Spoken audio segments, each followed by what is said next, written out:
बिन Nepal लघुवित्तको FPO तपाईले भर्नुभयो, पक्कै पनि भर्नुभयो। आज अन्तिम दिन यो भर्नुभयो र यदि तपाईलाई पर्छ, तपाई भाग्यमानीमा पर्नुहुन्छ भने 1000 बाट 30000 कमाउने मौका छ।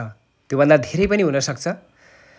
यो जम्मा 19,74,709 जना एउटा एप्लिकेसन परेको छ भने 2,33,84,520 किताको लागि आवेदन परेको छ।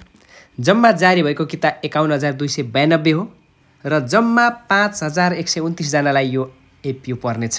यसरी बुझौं, 385 जनामा 1 जनालाई 10 किता एफपिओ पर्नेछ।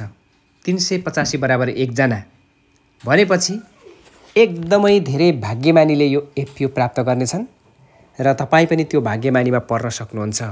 तपाईले यदि भर्नु भएको छ भने र यो एफपिओ राम्रै छ, तर एकदमै थोरै किता जारी भएको कारणले एकदमै थोरैलाई मात्रै पर्ने, अर्थात् एकदमै धेरै भाग्यमानीलाई मात्रै पर्ने कन्फर्म हो। भाग्यमानीको 1000 30,000 हुन्छ अघि पनि भने, र यो एफपिओ दोस्रो बजारमा कारोबार भइरहेको छ। तपाईलाई जब पर्छ, पर्न साथ तपाईले चलेको मूल्यमा बेच्न सक्नुहुन्छ। तपाईलाई यो एफपिओ परेको होस्। अरु धेरै आइपिओहरू धमाधम जारी हुँदैछ। मैले यसै च्यानलमा भिडियोहरू बनाएको छु र बनाउने छु। तपाईले यस च्यानललाई सब्स्क्राइब गर्नुहोला। यो एफपिओ परेन भनेर चिन्ता नगर्नुहोस्। 84 भन्दा धेरै आइपिओहरू अहिले पाइपलाइनमा बसेका छन् र धमाधम जारी हुने क्रममा छ। तपाईले बरु पैसा जम्मा गर्दै गर्नुहोस्। पक्कै पनि भर्न छोड्नुहुन्न। आइपिओहरू पर्नेछ।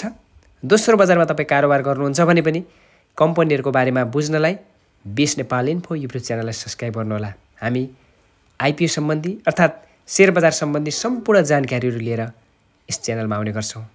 यो एफपिओको रिजल्ट आउने हप्ता आउनेछ। हामी त्यो पनि जानकारी दिनेछौँ र अर्को हप्ता यसको रिजल्ट आएसँगै तपाई त्यो भाग्यमानीमा पर्नुहोस् ताकि यो एफपिओ तपाईलाई परेको होस्। यहाँसम्म आउनुभयो। सब्स्क्राइबको आशा राख्छौँ। अर्को भिडियोमा फेरि भेटौँला। धन्यवाद।